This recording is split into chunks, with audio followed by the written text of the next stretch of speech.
welcome to my channel. This is Annalisa, and today I actually have a guest with me, and her name is Augie Peterson. Hi! She is an author. She writes short horror stories and shares them on her podcast, and she also reviews horror movies on her podcast, and so we're going to be doing that after we get finished with my video here. I'm very excited. And so what we're going to be talking about today is leprechauns. So for my channel, I'm releasing several art videos called October Monsters, and they are themed around drawing various monsters in the lead up to Halloween. And so I'm very interested in Irish sort of mythology because I have some ancestors from there, and also they have all these fae things that are just really interesting. Yeah, for sure. So when Augie and I were talking about what we could do together, since she does horror, we were thinking that one big horror movie is the Leprechaun, and so we could talk about the actual lore, the old-timey lore of leprechauns on my channel, and then when we go on hers, we're going to talk about the movie The Leprechaun. So Augie, a doozy. Yeah. So Augie, what kind of ideas do you have about leprechauns just from like what you've heard and seen in the media and stuff like that?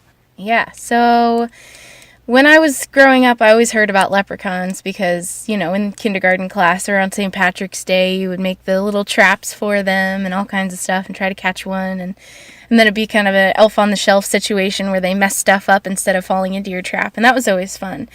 But, you know, I never really learned a whole lot about it until I started looking into it on my own and listening to other podcast episodes about it. But just basically like that they really like gold. They typically keep their gold at the end of the rainbow. They're always wearing green. They're little men that,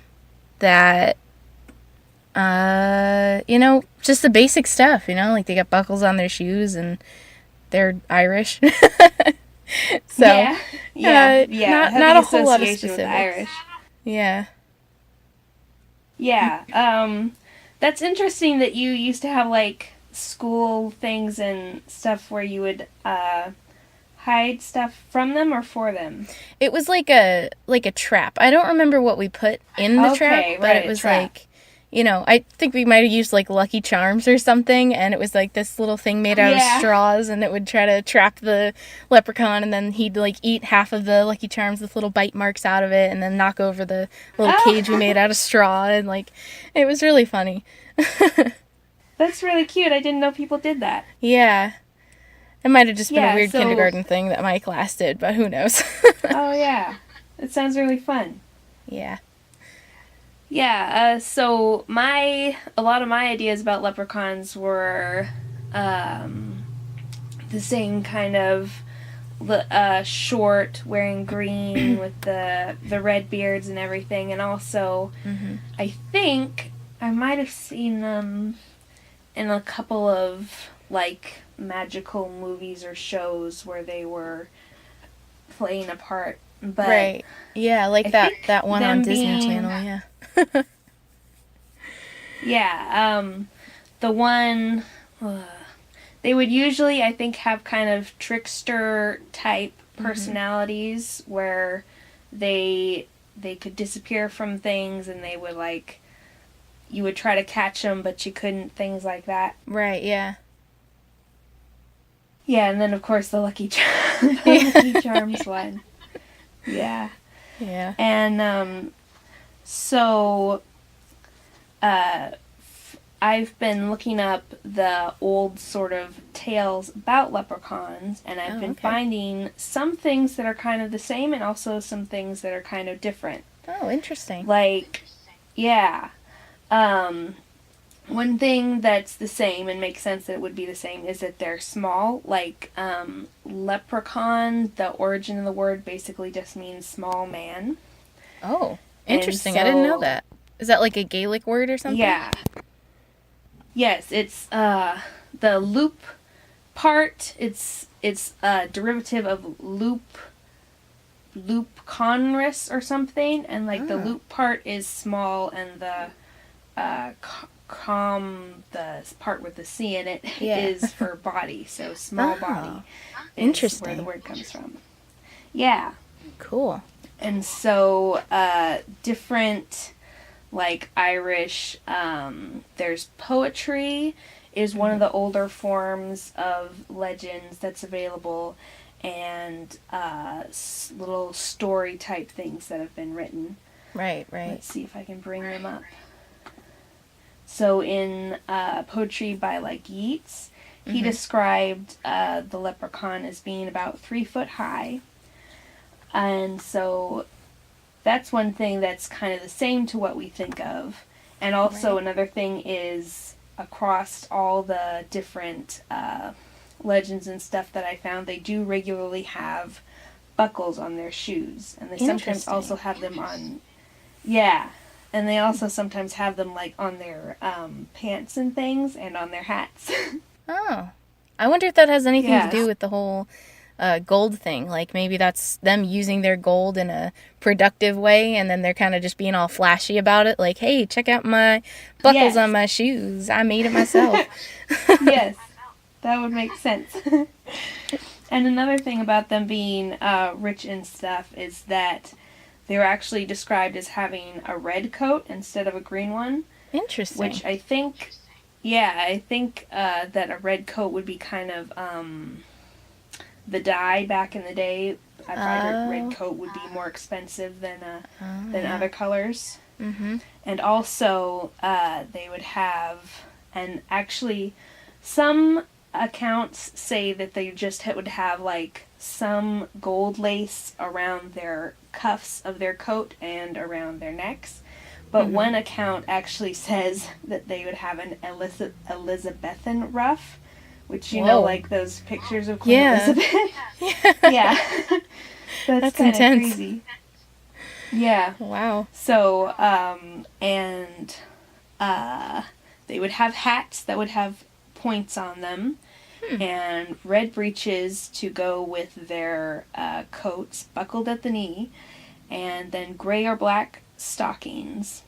That's so interesting that it's such dark colors. Like you associate green with them so much. Are you going to talk about like where that came in the future? Right. Yes. Okay. And then they would also have spectacles and a beard.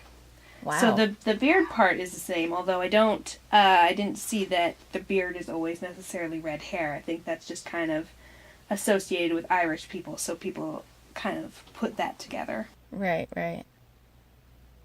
Wow, so the leprechauns that are in the media are really not at all the kind of leprechaun that people had in mind when they were making them. Right, yeah. That's really interesting. Huh.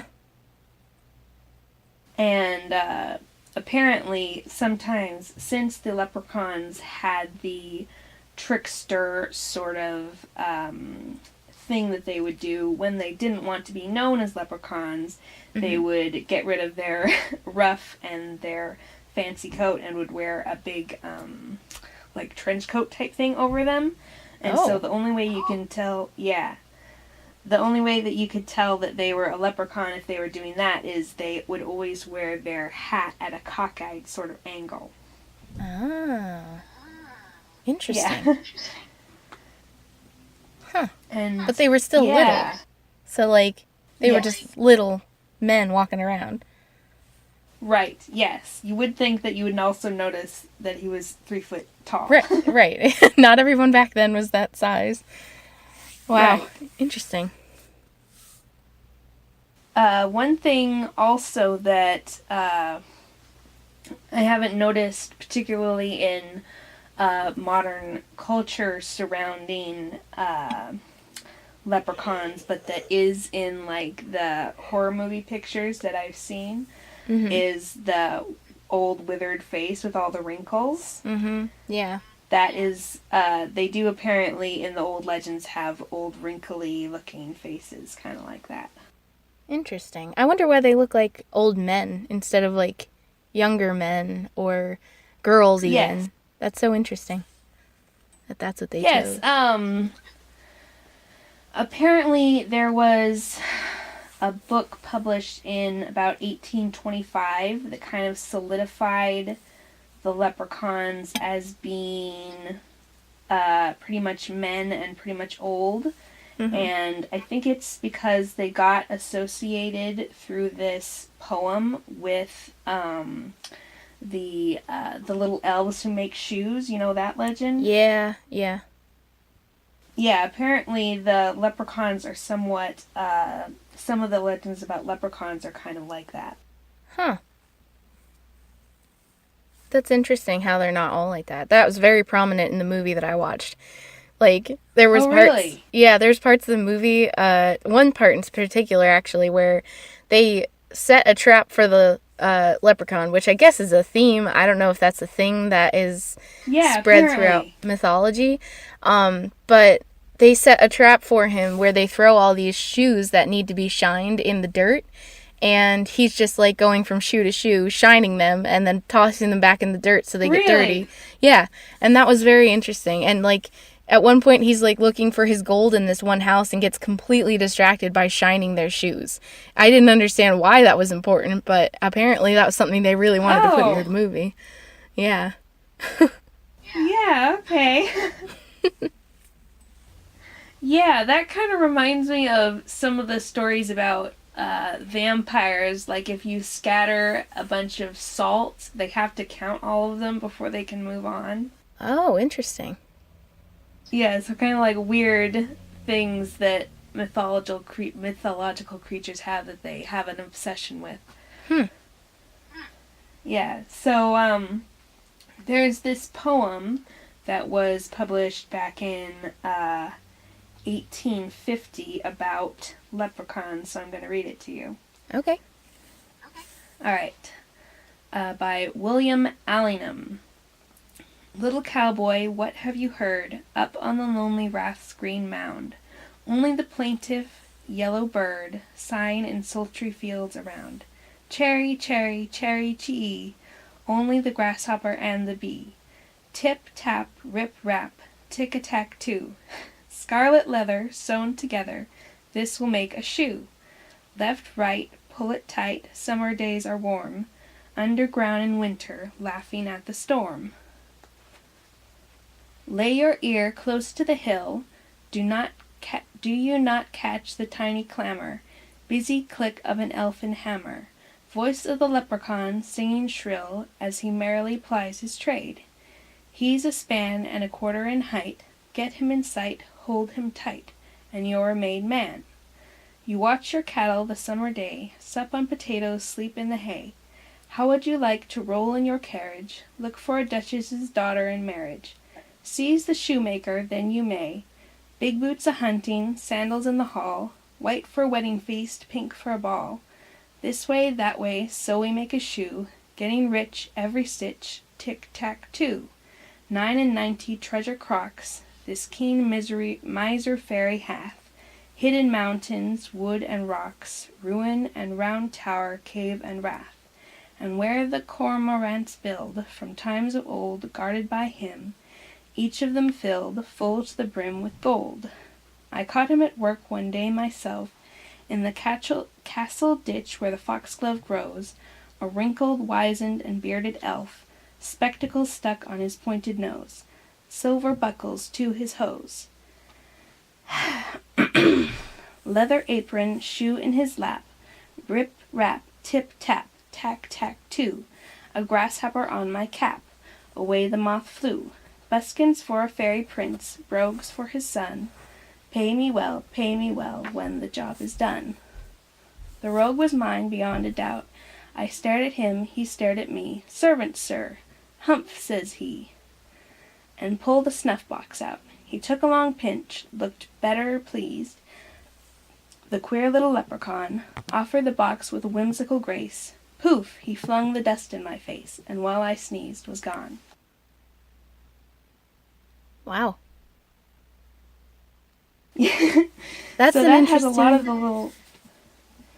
That Go has a ahead. lot of the little details, like the shoemaking and the red coat and the Yeah. buckles, And even the pot of gold, which I kind of thought was made up as a modern thing, but apparently that is actually in the legends. Wow. Interesting. Yeah. And the fact that he, like, makes shoes is just a thing.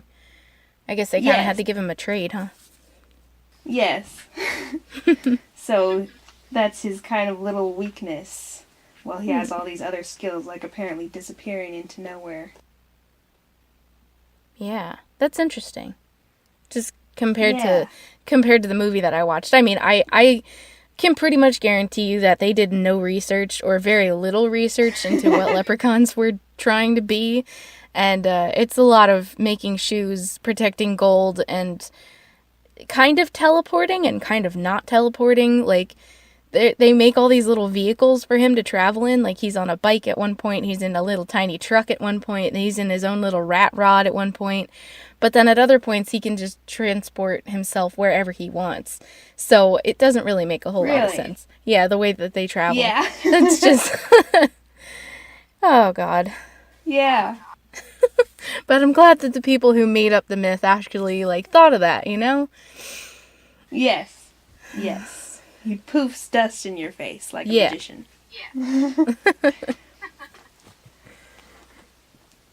And so nowadays, leprechauns are still associated with the gold. Apparently, from the myth, it sounds like if you catch a leprechaun, you can get their gold, at least if you keep a hold of them. And so now the rainbow thing was a later addition, and then now they also have all these other things that they've come up with, and apparently the Irish, it's a little bit of the English kind of use it to make fun of them, and it's a little bit of a anti-Irish thing among the British and such. I wonder if that's maybe where the whole green coat and red hair thing came from. Like, maybe that was just the British way of making fun of them. That's unfortunate. Yes, kind of a, what's it called, a caricature. Yeah. So when you look into the older legends, it's really interesting to kind of get a feel for that. So, thank you for watching. I hope you enjoyed watching me draw the oldie version of a leprechaun, and I'll see you in the next video. Bye!